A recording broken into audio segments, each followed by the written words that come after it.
Thank you.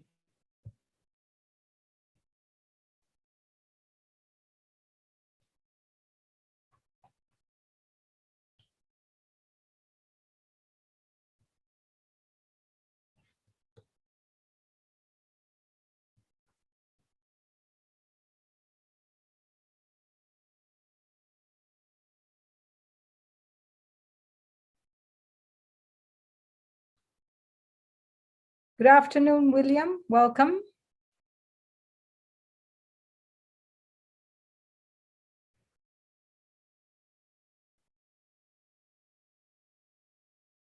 You do realize that we are announcing everything so that you all know that we are recording, and we're also streaming the session live. So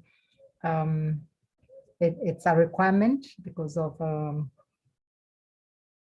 everything. So we are doing that, and you have the right to, if you do not want your name to appear, you can change your name to another one, or just leave it as it is. That's your choice. But we'll be streaming it live and sharing it on YouTube. And our YouTube channel is public to anyone who has the link, or who goes to the session will find it. So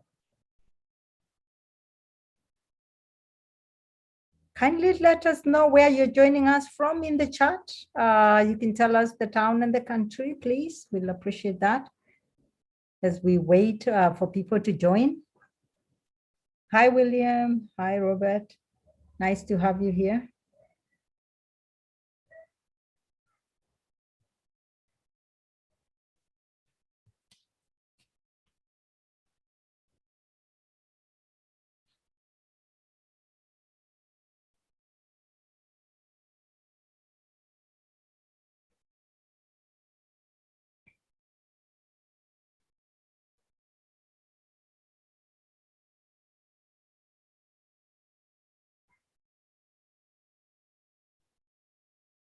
Good afternoon, Tony. Nice to have you here. We appreciate you for coming. Good afternoon. Good afternoon. You're good today? Hi, Irene and Godfrey and everyone. I think I'm good. I appreciate you for greeting us. Yes, we are just asking people to share to share with us where they're joining us from today, and we have quite a number of people. We have Peggy from Houston, USA. We have Frida. I'm sure you know Frida from Nairobi, Kenya. Yeah, we have Helen from Uganda, Wakiso, Uganda. Yeah, I can see Mohammed, who I know where he's from, from Egypt. We have Winnie from Nairobi, Kenya. Karibu. We have also William from Wakiso, Uganda. Yeah, so it's Tony from Cape Town, South Africa. We have Mohammed from Egypt, yes. So thank you all for being here. We appreciate you. We are so happy to have you join us. Just a reminder that the session is being recorded and also streamed live on Facebook, streamed live on YouTube, and I'll be sharing the YouTube link in Facebook, so it will be streamed in two places. So we are happy to have you, and perhaps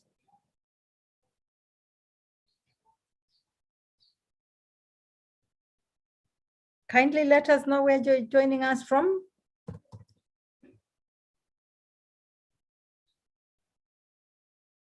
In the chat, we'll appreciate that.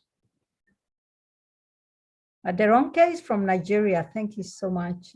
Oh, but you're in Uganda. All right. That's super good.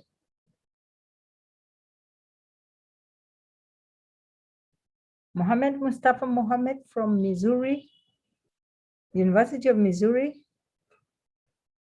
in Nigeria. Okay. Interesting.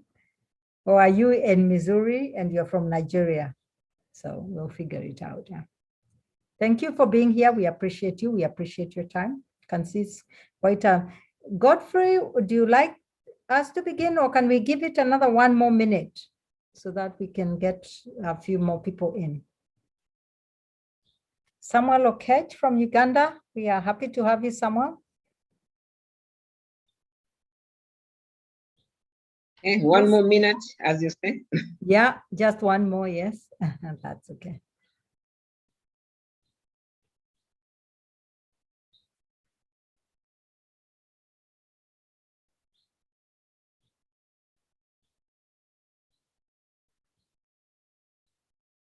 Okay.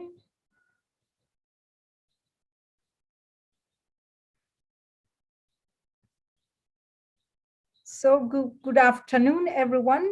My name is Irene. I'm from Kenya, and also one of the Emerge Africa team. We also have a few others who have joined us, Mohammed and Tony. Today we are going to be looking at effectively supporting online learning groups in e-learning systems, which will be presented to us by Dr. Godfrey Mayende, the acting director at the Institute of Open, Distance and E-Learning at the College of Education and External Studies in Makerere University in Uganda. We are so delighted that he could make time to present to us. And I will let him tell us a bit more about him so that we do not, we understand more about his work.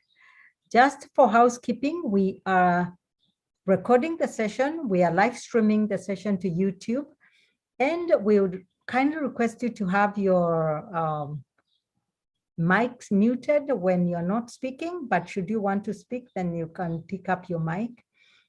We also encourage you to write your questions or any observations in the chat, and we can also engage with Godfrey in the chat as well. So welcome, Godfrey. We are happy to have you, and over to you now. Thank you. Okay, thank you very much. I don't know, Irene, do you want people to see my face? Because hello, this is Godfrey Mayende from Makerere University. I didn't get the bridge of Uganda to put at the back, but next time I'll try to put the Ugandan bridge at the back here. Okay, so basically I will not keep my video on all throughout because I have multiple screens which I'm using to display, and there might be a possibility that I might be looking on the other screen and I don't appear right in the camera. Let me just share my screen so that we can be able to start process.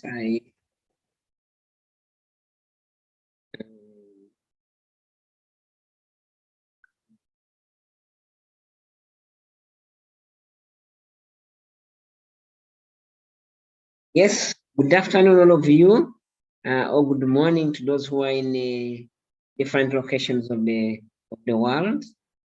As Irene has mentioned, I am Godfrey Mayende from Makerere University, and I'm going to be presenting research work we have done about effectively supporting online learning groups for e-learning systems. Of course, up here I try to also recognize Makerere Emerge Africa for the opportunity, UIA, and then NORAD for which actually funded the process of the work that we're able to do.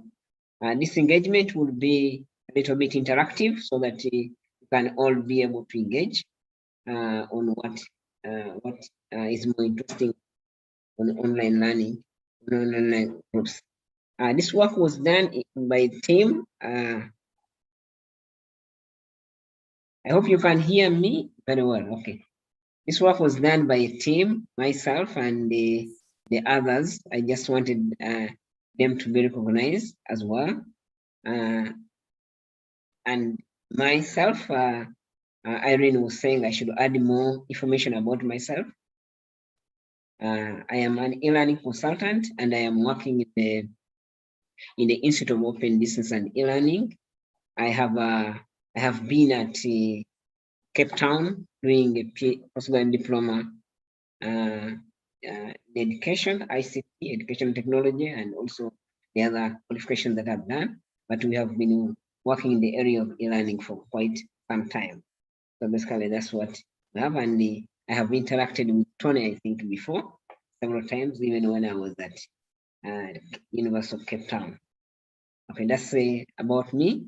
We are going to start off the workshop with first of all getting to know some of your expectations, and I'm going to, because I said we are going to have a more engaging conversation. So here we are just going to have a mentee conversation, and I wanted just to get a feel of what are your expectations when you come to this kind of workshop, which is on supporting online learning groups. I am. Let me just put the Menti link in the chat. I think we are just going to go to www.menti.com, but I am also going to, just a minute, I'm going to put the code shortly. The code. Okay. Just put that. The code is 62534084. I have also put that in the chat, so you can be able to just, what are your expectations of this workshop, so that we can have a feel. As we have said, this is going to be more participatory. All of us are going to be involved in the conversation so that we get to. We are waiting because this is going to take a short time so that we can be able to move on.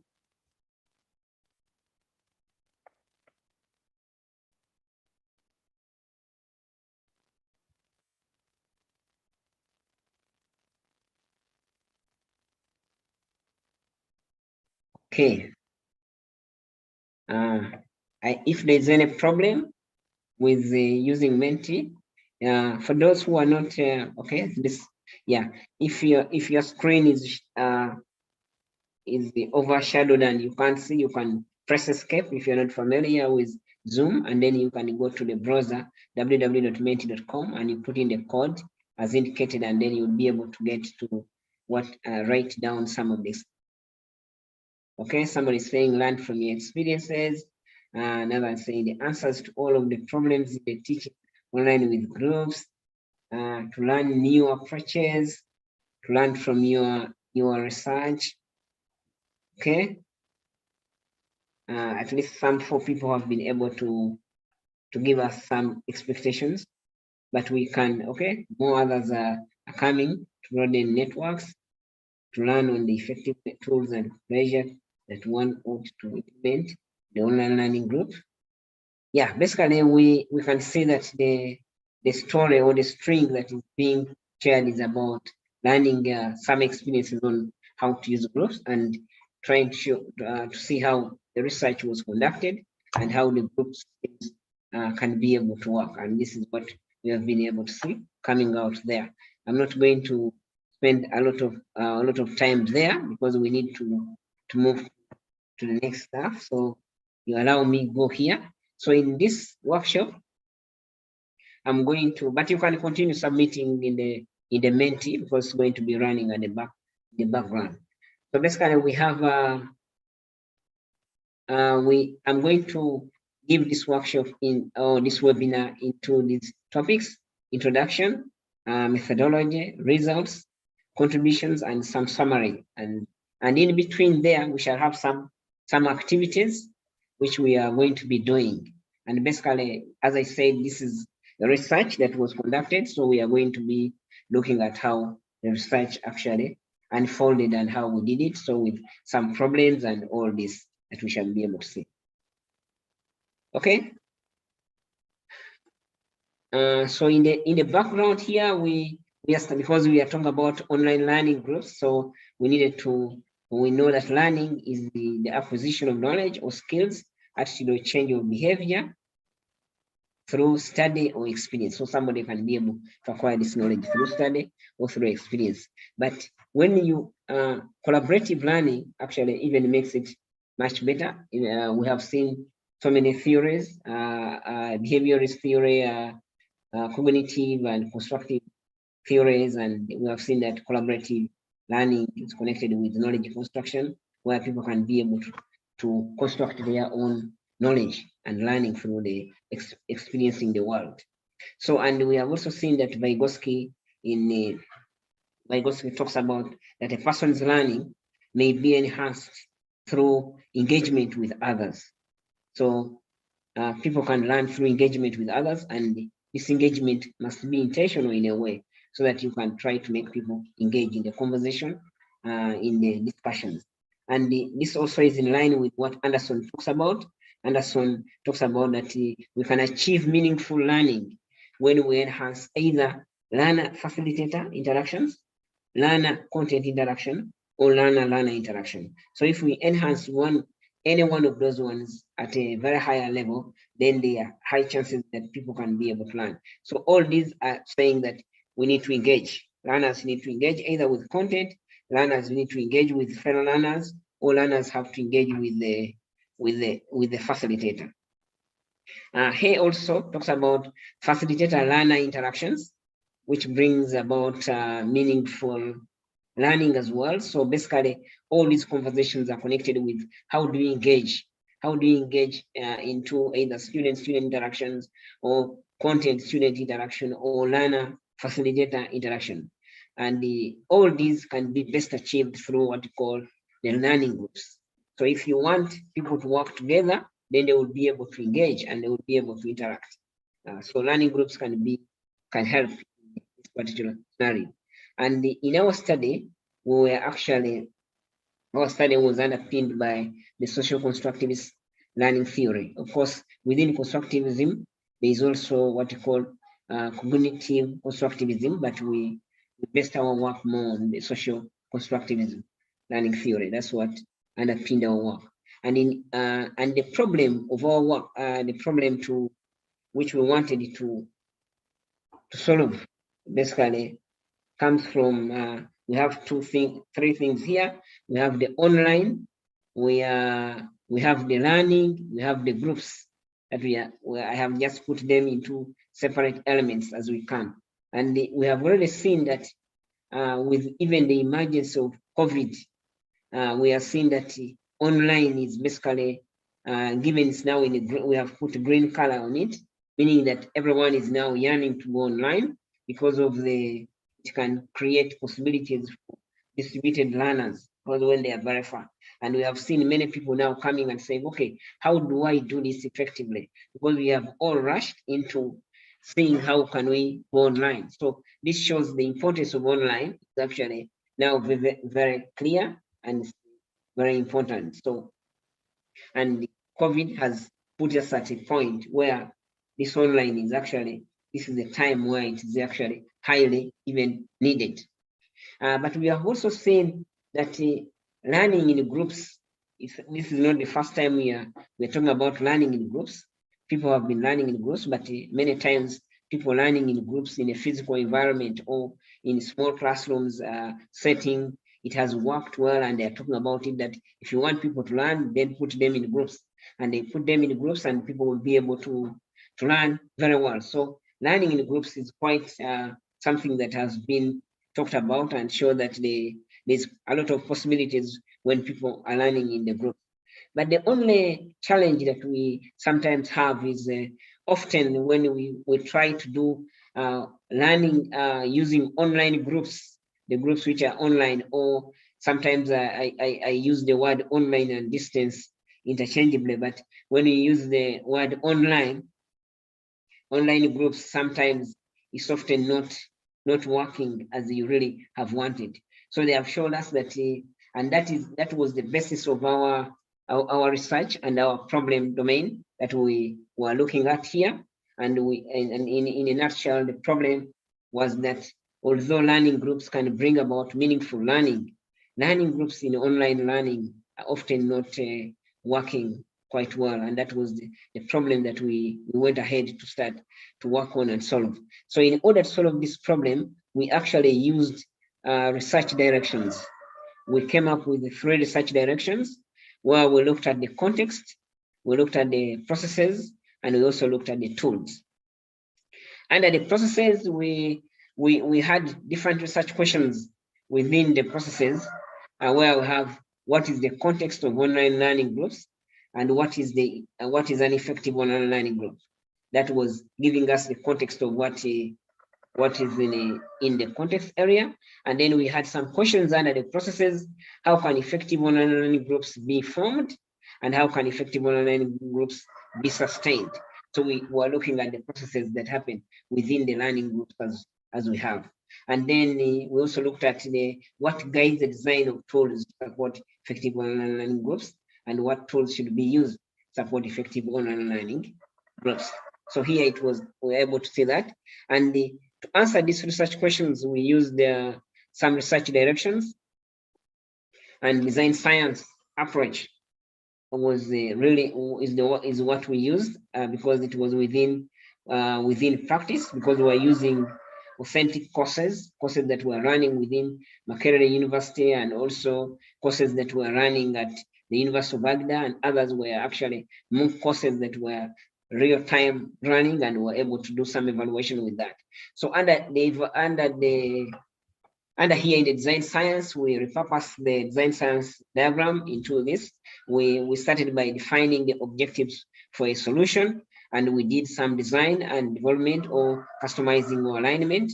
And then through there, we were able to see some methods that cropped up, some factors that came up, or some tools that we'd be able to use.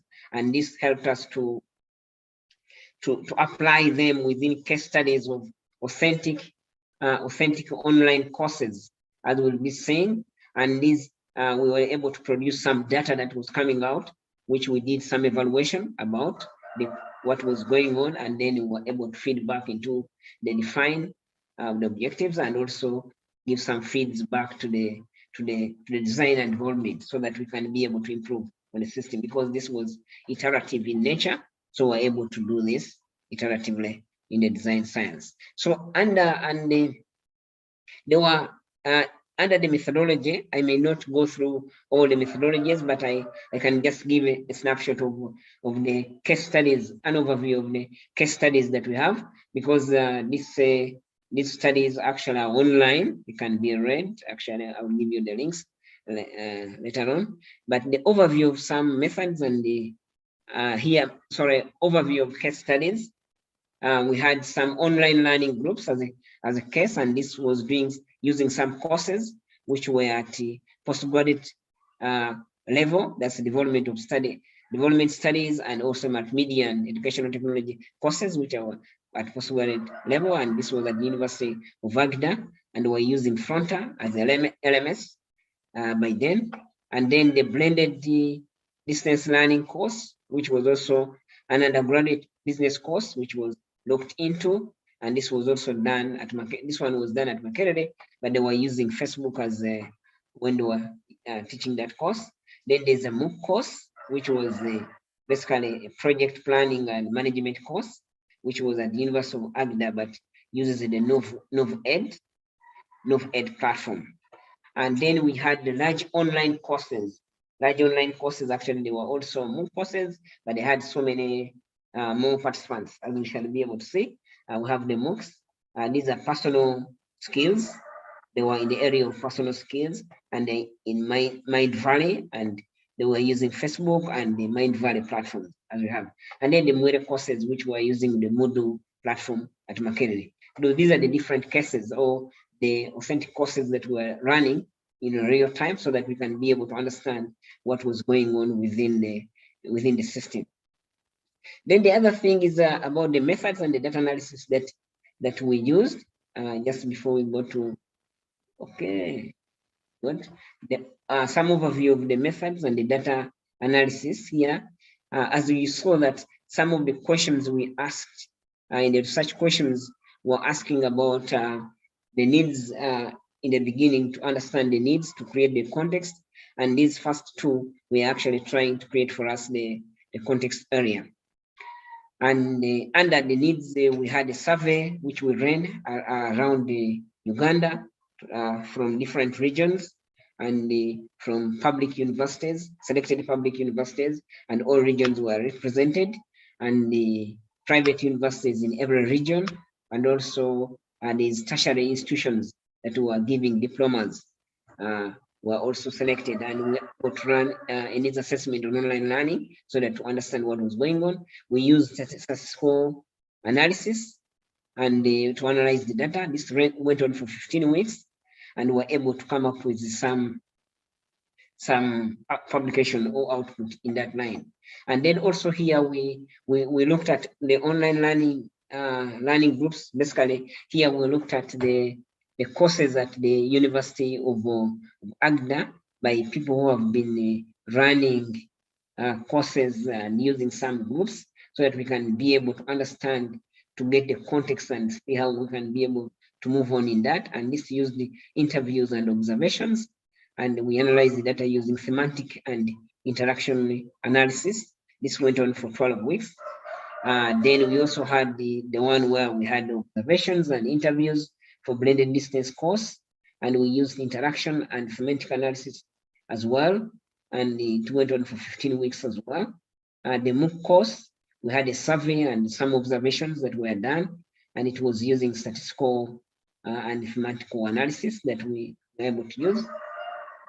And the large online courses also use the observation, and you can see the factors, use interviews and focus group discussions, and we also had some scenarios where we had some use cases. And in each of these, we're able to come up with some outputs of publications so that we can be able to move to the next step as we were interacting through the system. So I'm now going to go through the different results that we got from each of these paper in a quite a very in a nutshell, picking up a lot of things from there. So here I have just in my slides I've tried to put the publications that we're able to insert, like the online learning needs assessment in Uganda, because I know some people may be interested in going further and reading in details, because in the presentation you may not be able to say everything that you're supposed to say. Yeah, so here in the needs assessment paper, which is under the context, because we said our presentation is going to be through the search areas, the context, processes, and tools. So under context, we were able to see that there was need for implementation of ICT or e-learning policies. That's what the initial thing that we did in the needs assessment, which showed us that. We also needed things to do with institutionalization of pedagogical ICTs or LMS, because some institutions did not have specific LMS that were running for the institution, but they would do, each of them would have, like, somebody says, okay, I'm using the cloud thing, I'm using the other one, someone is using Facebook, someone is using something else, and there's no institutional ICT that drives this. So they said they needed something of that kind.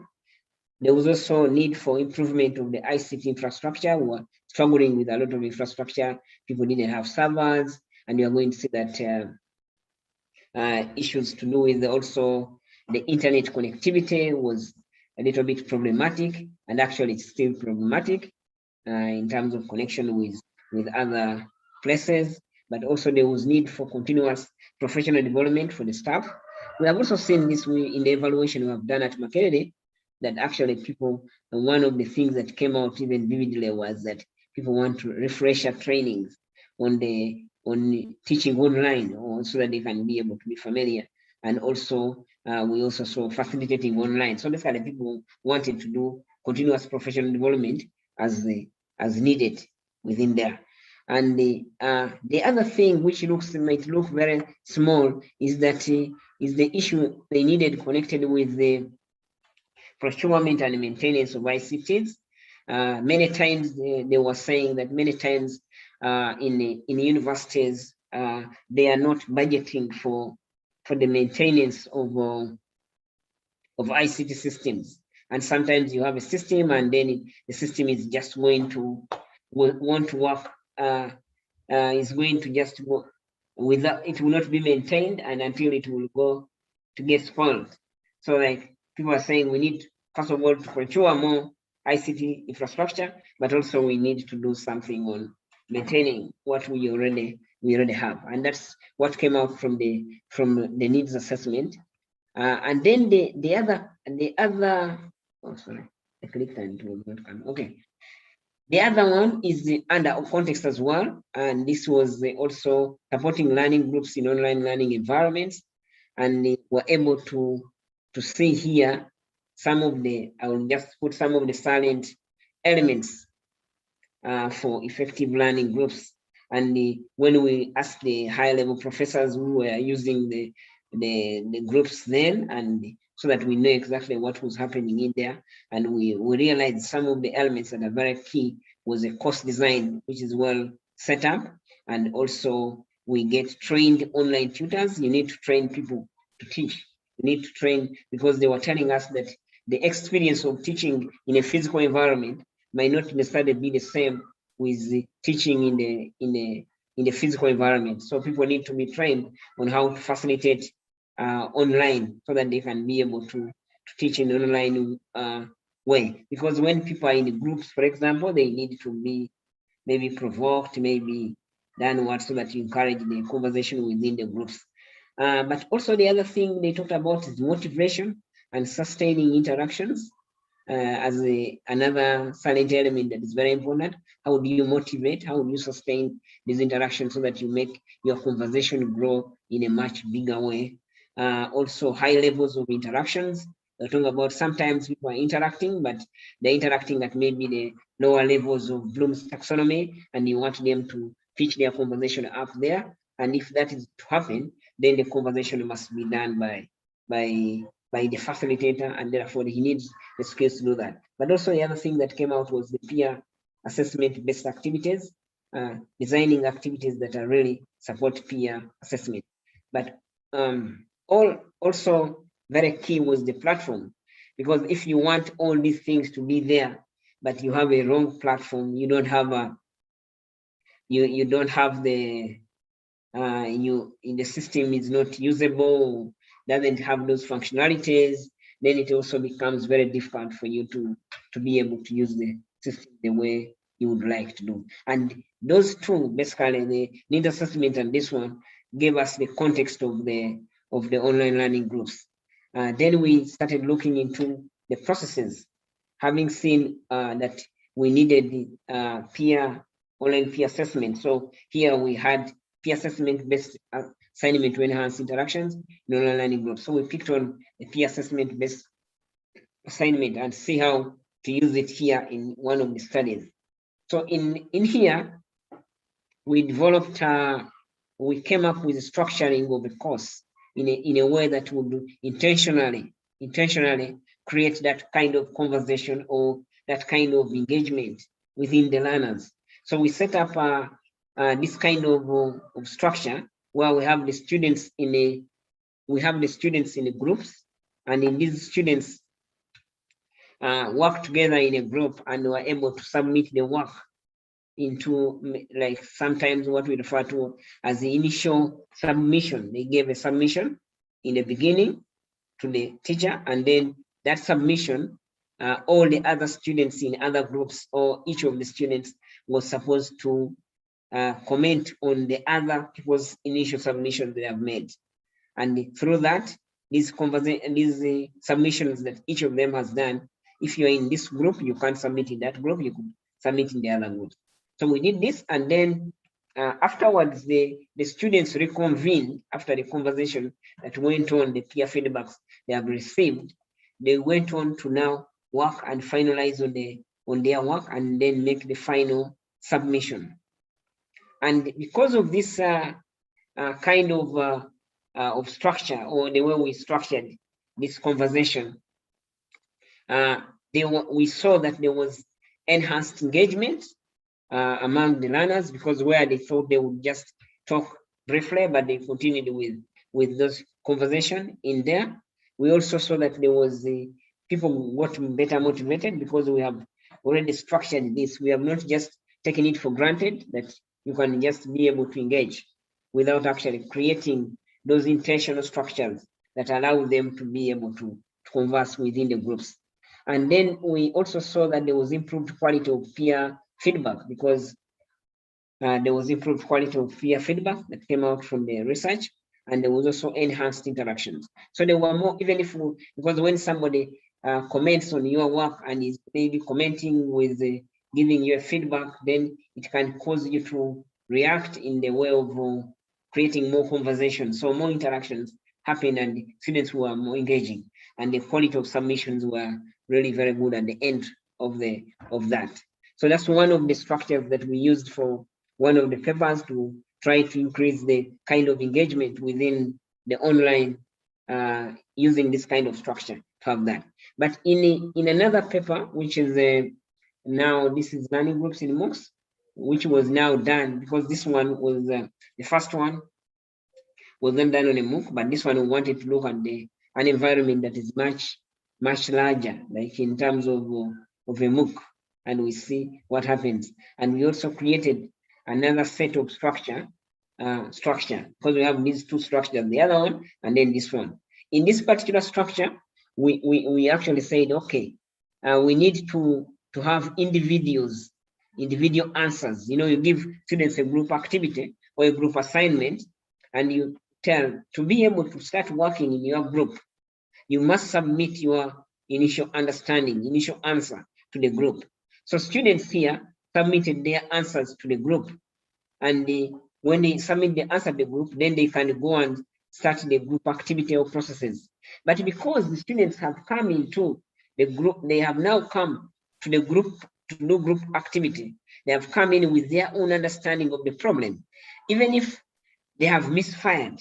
But when they come together, the engagement processes become more richer, because everyone has come in with some kind of understanding of what he thinks this should be like. This is how my answer is. And sometimes your answer may not be correct totally, but you will need an explanation why your answer is not correct. And in those engagements throughout, in the group engagement, there will be a lot of learning that will happen. So here, the students were able to submit their group activity after working on it. That means they gave in their answers as individuals.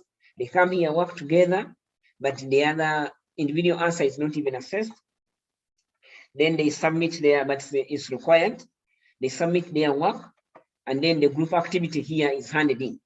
But of course, we would also try to contextualize, like looking at the problem they have brought for the group, and contextualize with wherever somebody works. So within your environment, so that you can give an individual answer based on the group activity that we gave. And this was peer assessed on the contextualized individual answers that were given. But of course, as you see, there are peer feedbacks that are happening all throughout, and tutor feedbacks that are happening all throughout. And this also showed us in the first place that it's possible for online learning groups. We saw possibilities of online learning groups being able to work, because we used it in a real authentic environment and it was able to work.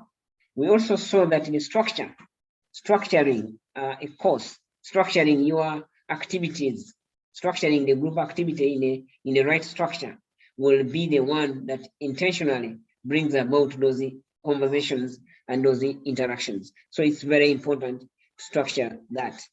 We also that there was better learning outcomes that came out of that, because we were able to engage. Motivation also came, just like in the first one, and understanding also increased. But one other thing that we also saw is that there was individual learning. Individual learning was very important. We saw that individual learning was quite important, because when somebody submits in their work as an individual, and then you come to the conversation, people own up their work in the interaction, because they are wondering why their work they submitted was. In the conversation, they want to also say how they think theirs is correct or something like that. So the individualness builds in as they are working in the group.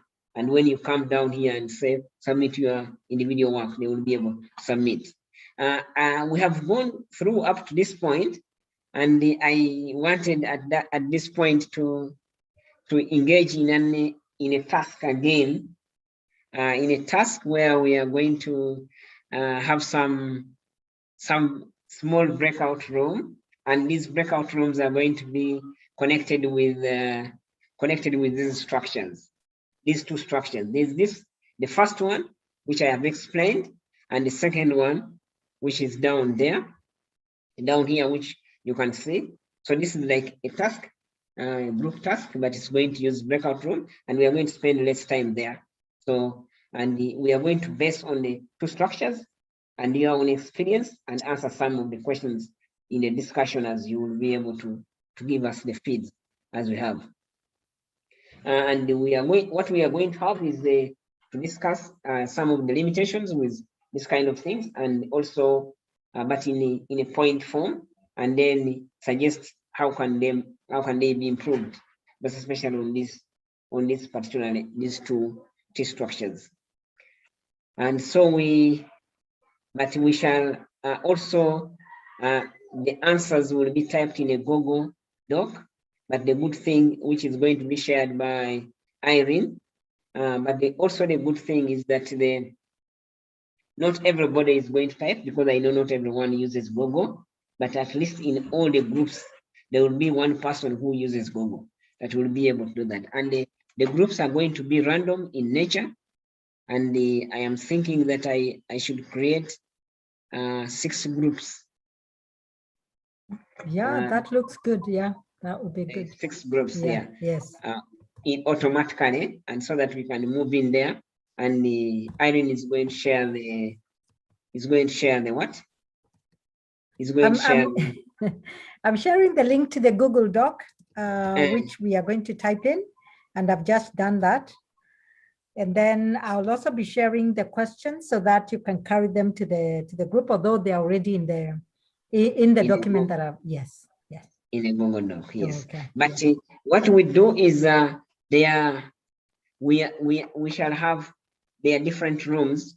Those who will be in room 1 will type in group 1 in the Google Doc.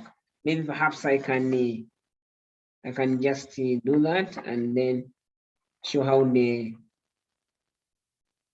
Google Doc looks like. It's just there, and then we shall just type the answers in here. For team 1, we'll go here, team 2, team 3, team 4, like that. So I am just going to start the rooms, and we are going to be there for only 6 minutes. Thank you. I'm doing that. Irene, is that okay?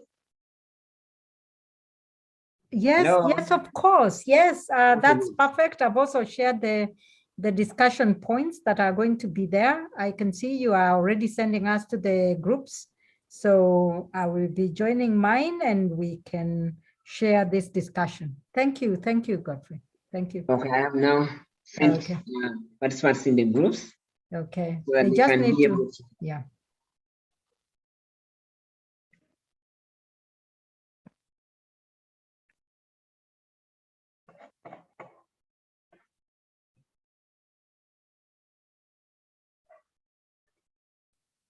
Okay. We have some people still here. We have sent you to some groups. You can join the groups.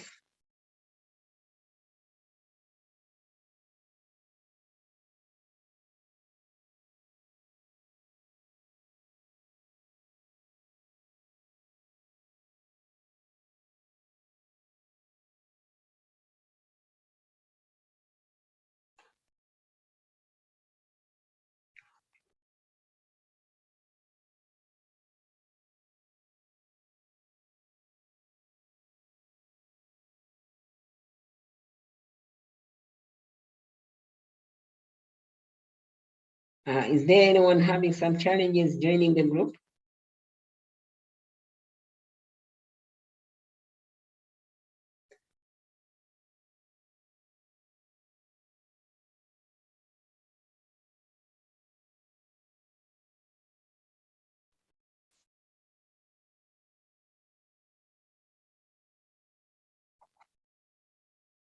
Godfrey.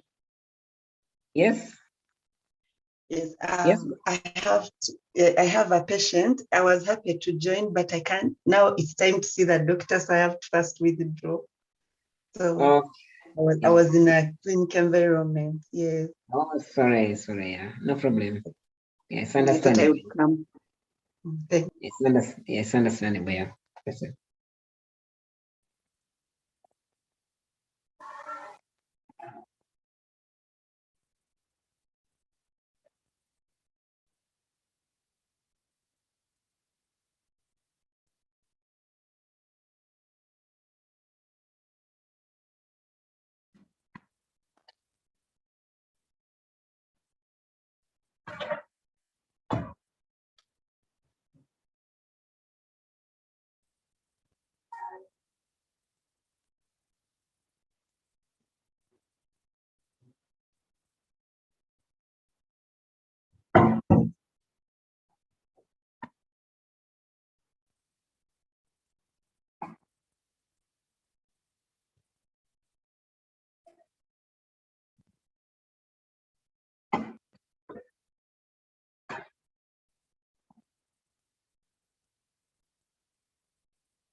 And now I think we are getting back. Looks like maybe the time was not was a little bit little, but I can see that many people were had put a lot of points and trying to engage with that. I think the conversation will have to remain in there, but you can see that the structures also require improvements, and also teachers require to be able to do something. Not only you can't just you don't do a structure, but also we are going to see that the teacher is also quite very vital in ensuring that this works. Because we are also rushing on time, I will not go through this, but since we are all now having access to them, you can just continue with typing in there so that the feeds can be in there. But I'm going to continue with. Sorry, I should have not shared. Okay, I am going now to continue from where we have been. So already we have looked at we are still under processes. We have looked at this task, and we have been able to identify some of the limitations and some of the suggestions, most especially when dealing with these groups and ensuring that they are engaging. And because I had planned shorter, maybe I didn't plan well the activity, but I can continue with the process also where we worked on the other large online course so that we can understand what type of conversations we are going on within the groups. So here we are looking at improving communication in online learning systems, because they were really very large groups, and we're trying to see what we can get out of those large groups. And we looked at the thread partners and online courses. Of course, there are other things we also looked at, but yeah, I just picked up this might be of very nice, interesting. We saw that the average messages per thread, the per thread were just 5. So because there were 3 courses that were running, very large courses, that is the Uncompromised Life, Savannah, and Duality. So we were able to see that coming out in this. No, we didn't. I didn't. Just a minute. Okay. I would do. Usually, when we get out of the breakout rooms, I just went into the teaching. But I am just going to request that if you are back from the breakout room, you type 1 in the chat so that we just know that you are back. I don't want to be talking alone when we didn't talk. Just type 1 in the chat, then we can be able to know that you returned from the breakout room.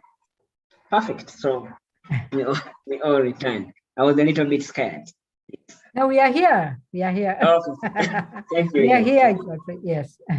Yes, we returned. That's good.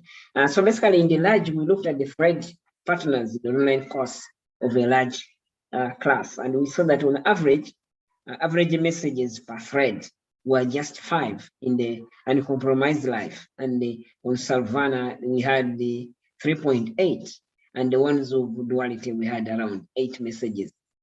And when you look at the maximum messages in one single thread, we saw that we had 83 for Uncompromised, but we also had 195 for Savannah, and we see that here 26 for Duality. And you can see that the average messages per thread is 3.8 for Savannah, but here the highest one is actually very high.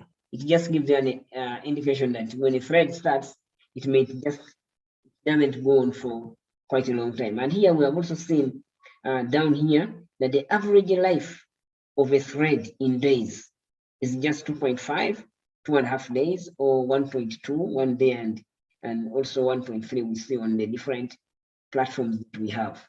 So it tells you that when you have a thread, when you have a discussion, and it will just last for a short time and dies away. And that's why in some of the discussions you were saying that what would the teacher do to ensure that this conversation can stay in a much longer way. So here we have the maximum threads.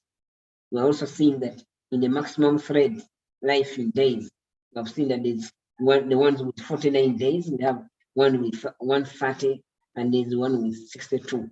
Maybe there are certain kind of interactions that are happening that causes those threads to grow bigger. Maybe that's where the teacher needs to come in here to provoke the conversations and try to make people more interested and motivated in the conversation. But in general, the average life of a thread is basically more smaller.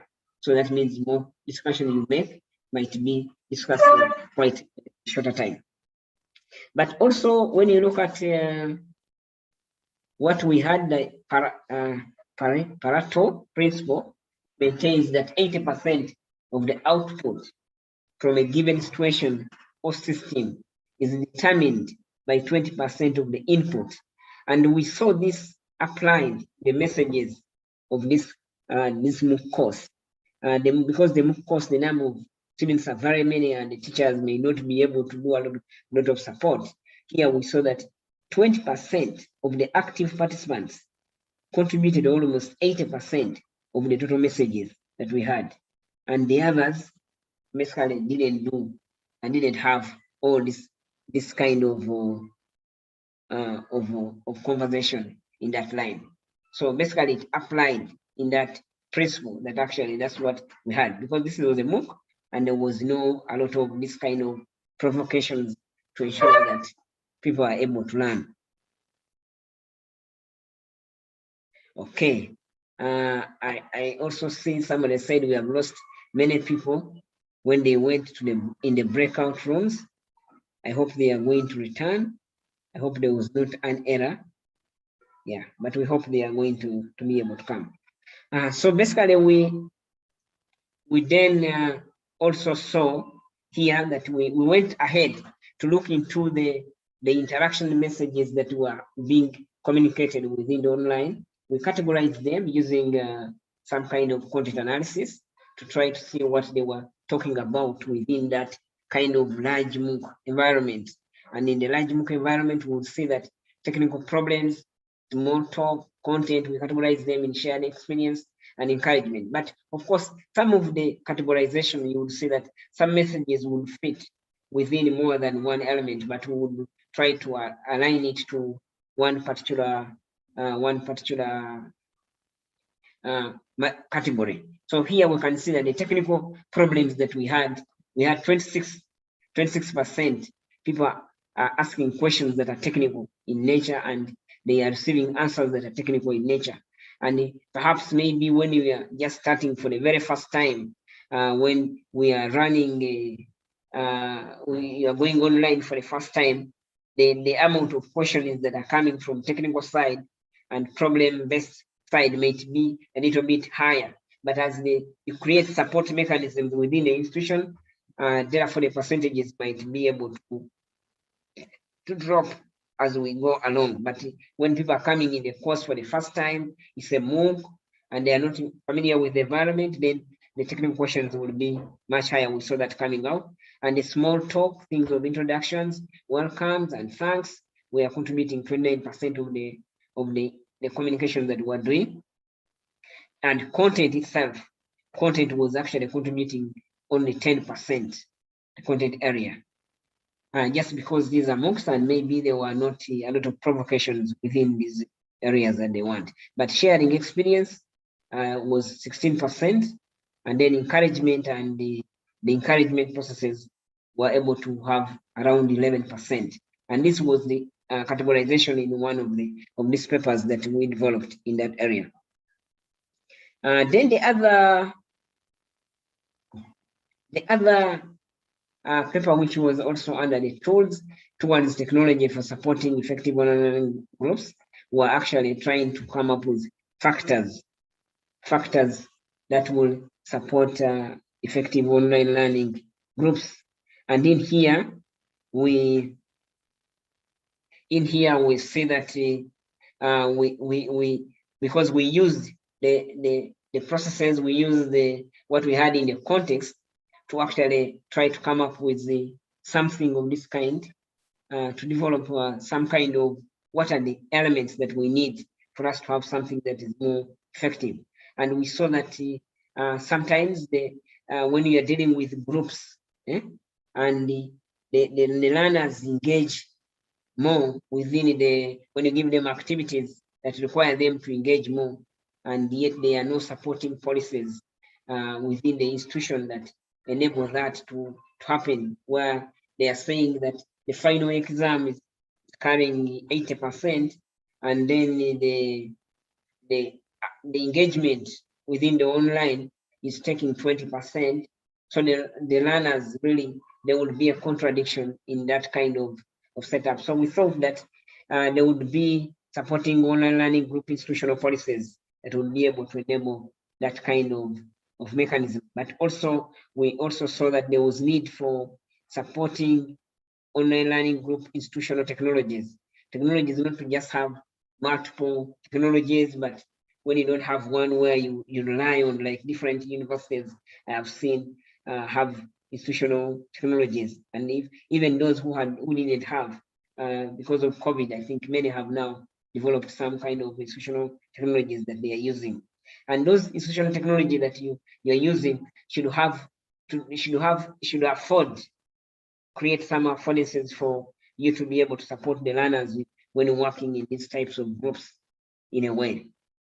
And then the other thing is the quality of online learning groups activities. You need to set up a nice activity, because an activity that has kind of structure that will enable some conversation, and you intentionally set up this activity to enable conversation, but you link such activities to the intended learning outcomes, so that you can be able to get a good outcome from the learners. But also we thought the quality of online learning group itself, the group itself should also be taken into consideration. What is the composition of this group? Who should be there? How long it should be running? So basically, that was also something that we looked at. But also looked at the quality of online group facilitation, and this is something that we saw in our group discussions, which was also coming out, where we're saying that where is the facilitator? Because when the group activity is going on and the facilitator is not there, and when things are going wrong and the facilitator is not saying anything, or the facilitator is not provoking learners, or is not ensuring that it motivates learners, follow-up learners who have some problem, then it becomes a little bit problematic in what we have. Then we, yes. So I am going to talk about a little bit in the quality of online learning group activity, and also the facilitation part. So in the group activity, we realized that it was very key in terms of structuring the activity was very key. A structured activity that enables interactions, that intentionally puts possibilities of conversation, not just telling people to work in a group, but you don't structure it to enable that kind of things to happen. And then connected the activity, the group activity should be connected to the learning outcomes very clearly, so that it comes out. We also enable peer feedback and assessment possibilities sometimes in the activity. We also think about rewards. Rewards may not only be marks, but some kind of rewards to motivate people to be able to continue interacting within the group activities. But also we saw that facilitator feedback and assessment, timely facilitator feedback and assessment is also very key to enable the learners to work perfectly well within the groups.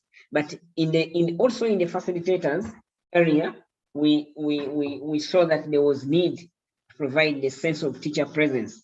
Like when you have an online course, but the teacher doesn't exist anywhere, and the students feel that you are not there, then conversation doesn't make a lot of sense. And many times we have seen now, like for us here in Makerere University, where someone is having a class and is teaching alone, and is teaching like 300 students online. It becomes your presence becomes really a little bit minimal in trying to guide and scaffold the other learners. So we had thought that it would be more appropriate maybe if you had online tutors or facilitators where they have like only 25 online learners. But of course, you can even have 2 learners, but you don't appear there in the conversation. Of course, becomes very bad. But at least not to be overwhelmed by work.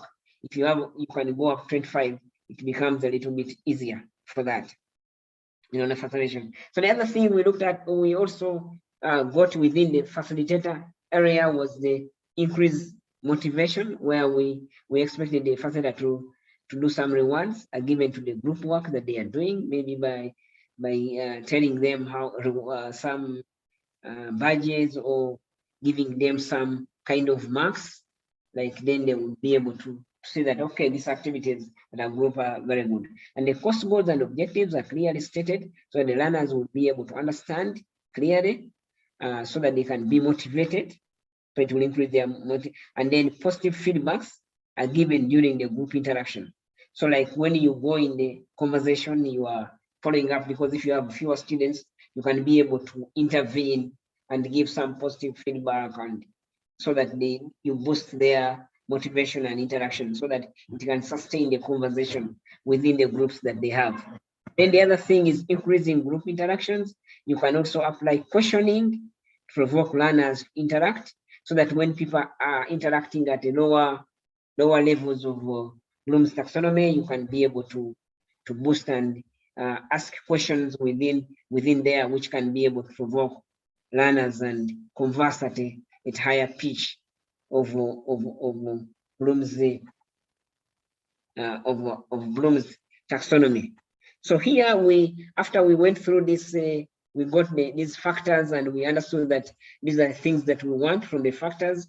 We went ahead and used the factors in a real system, but we were able to create some designs. We designed some scenarios. Through scenarios, we use scenario-based, where we developed, I had just put summaries, and then I've just also bolded the use cases that were coming out from the conversation. The facilitator creates a group activity, the members discuss and find solution. So we're trying to get some of those: create, discuss, submit, construct, assess, discuss, mediate. And this helped us in coming up with use cases, where we have in part A, where the facilitator can create, the facilitator can assess, the facilitator has the affordance of mediating, but also here we can see that the learner can assess, that's peer assessment, the learner can comment. So we created this kind of conversation in there. But also here in the discussion or in the mediation processes, we also went ahead and looked at the different use cases, where learners can post, another learner can view, can reply, can be able to delete, the facilitator can be able to delete, and the facilitator can view, select, and can be able to send, so that they can be able to get such information. So we're able to come up with that kind of design, which we used in a Moodle environment. Okay, then in a summary form. Okay, sorry.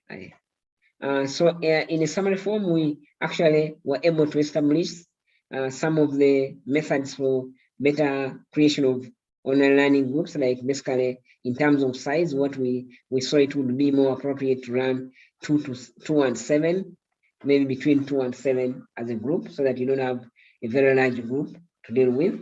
And also diversity within a group, levels of experience, backgrounds, differences in age and gender should also be taken into consideration when you're creating those groups. Group members should be kept in the same groups for a longer period of time to allow for group dynamics, because sometimes when you give students for a very short time, there are conflicts that happen in there. But we would recommend that if you have a course that is running for full semester, you would give students in the same group from the start of the semester to the end of the semester. Then that will be able to create that cohesion, comes out very clearly in the group question. The other thing was the structuring of online learning group activities. And here we saw that the activity should be connected to the course learning outcomes. very clearly set. The purpose of the group activity should be stated clearly and concisely to motivate the learners, and so that the learners can be able to interact in the conversation. And then the other thing is structured for peer feedback and assessment. So you need to structure it to allow for this kind of peer feedback and also assessment processes, and also enable facilitator assessment so that they can be able to engage in the conversation in that line. Then the other one would be for the facilitators, basically, of course, one thing we saw that you don't need to, a method, if you want to facilitate online, you don't need to just facilitate once and you are done.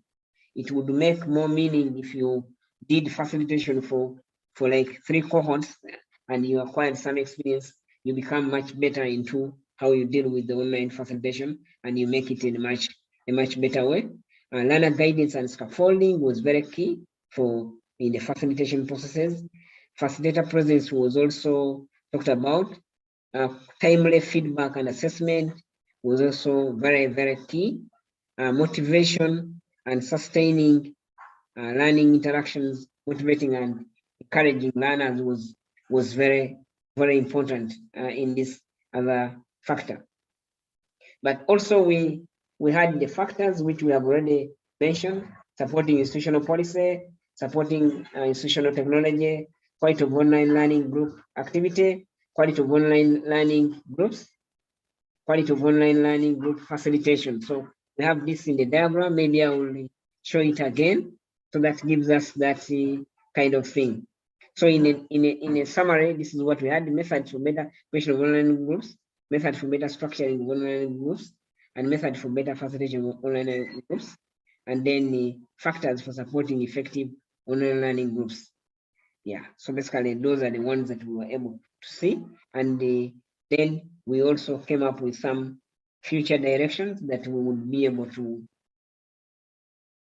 use. I brought it a little bit earlier than the summary, but we saw that in here, informal learning groups were need to be studied a little bit in a deeper way, because we have seen that students are creating their own WhatsApp group, creating their informal groups that they have.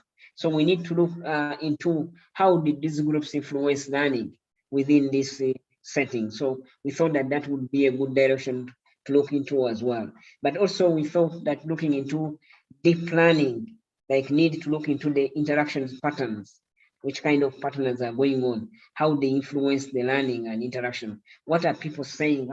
What conversations are going into in details to understand this, so that you can see when a student says something here, it can show you how it will influence the learning processes. Then the other thing was the usability and user experience studies, so that we can improve the learning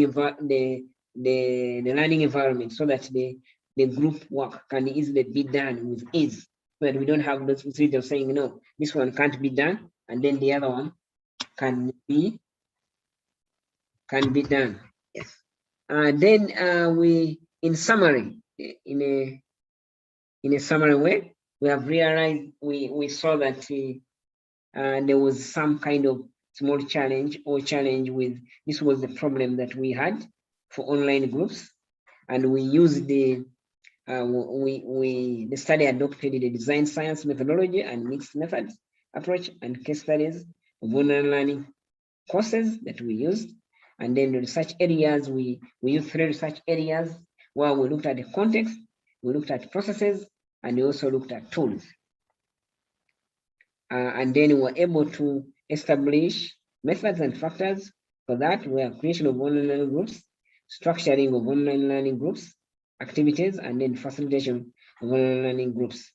But also we came up with some factors which we are seeing here. So we came up with some factors which we are seeing here. I'm not going to read them again, but in a nutshell, COVID, I just put this at the end. COVID has further exposed the relevance of this study. I don't know whether, yes. I think that's my presentation. And I think at this point, I know we don't have a lot of time, but I have one task, but I would ask Irene if there is anyone who has some questions before we do the last task.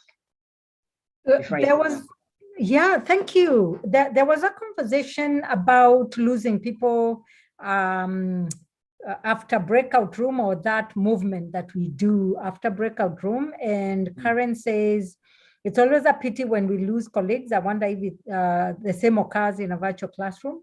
And she's lucky because she always has smaller groups. And I think, yeah, but she's from Eswatini. So, and then Diana says, yes, we just lose their concentration instead. So there was that conversation there. Keith from South Africa says, from a high school perspective, there seems to be a category of students that take to or prefer online learning.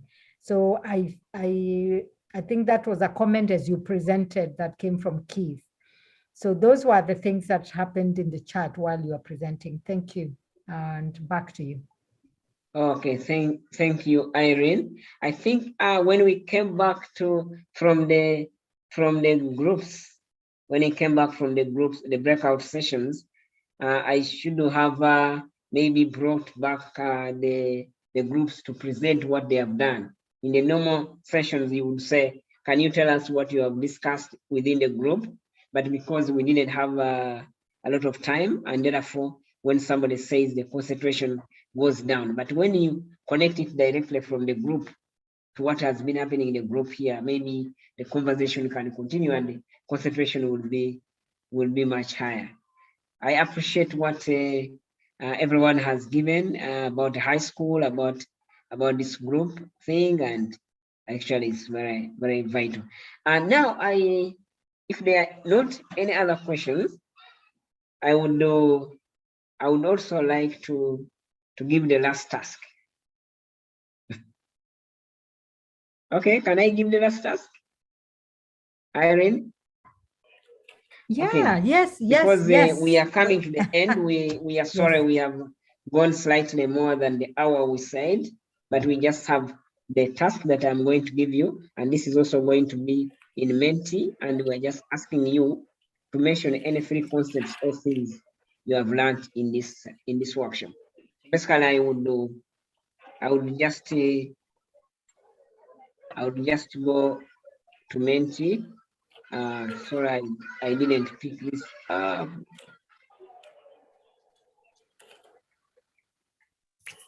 So meanwhile, Irene, you can let me just, as I pick this up, you can. We have someone who says, would I be wrong? Let me read that, sorry. Would I be wrong to say feedback or quality and timeliness is probably the most important factor in the effectiveness of OLGs? And Karen has to leave, so bye. Thank you, Karen, for being here. So as we go to Menti, I believe we are using the same code. Sorry, I'm using a different code. Okay, then. Okay. Yeah, okay, I'm going to. Okay. You can see my network is not moving as fast as yours. No problem. Perhaps, Godfrey, you have quite a number of windows open. You might want to shut down some of them so that your connectivity is not competing with a lot of things. That is usually a trick that I use mostly, where I close down most of them. Yes, and then you're there. Yeah. Mm-hmm. Okay, good. So basically, I am just using the code that I'm going to use is a 17. Let me just be 17 69 310. 69310. And you also still go to Menti, menti.com, www.menti.com, and then you put in that code, and you'll be able to tell us what you have been able to pick from here.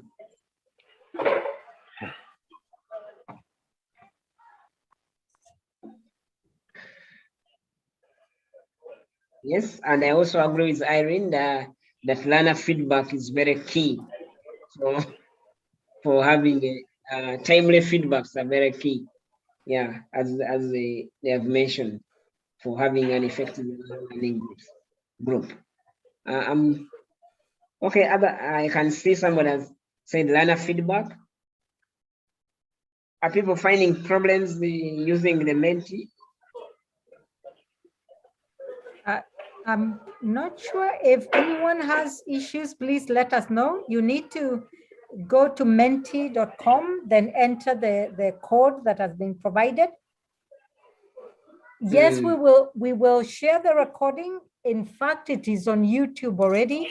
And we will share the recording.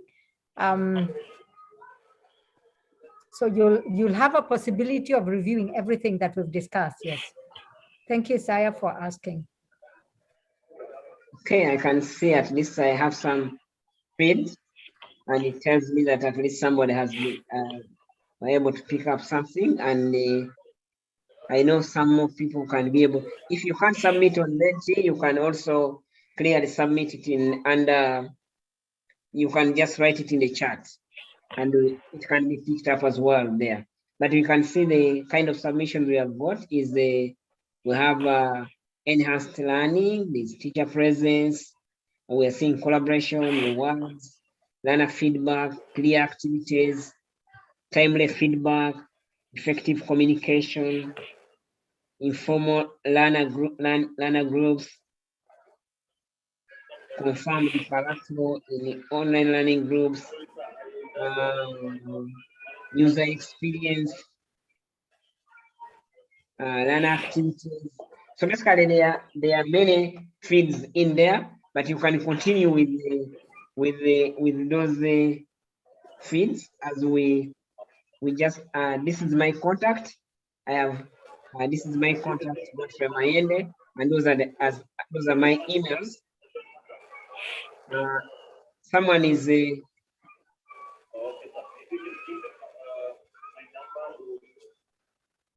yeah, I had to mute. Someone was by mistake had left his mic on. So basically, and I also want to recognize Image Africa, Makerere University, University of Agda, and NORAD, because this work was sponsored by NORAD, and we worked on it through the University of Agda and the Makerere University, and Image provided the opportunity to be able to present today at this point. Thank you very much. I think that's all. Irene, over to you. Oh, what to say? Thank you so much, Dr. Godfrey Mayende. We appreciate you. We had a great time. We learned a lot. We enjoyed ourselves. And I think we also learned a few things in using Menti and also breakout rooms. So thank you for the session. We appreciate it. And we have the recording, which will be in YouTube. We'll share it in our YouTube channel. And we are also sharing it in Facebook, where we shared the event. So we will have everything for you. Thank you for joining us from Houston, from anywhere around the world. We are very, very happy to have you. So have a good afternoon, good day, and we will see you another time. Bye for now. Bye. Bye, all of you. Bye-bye.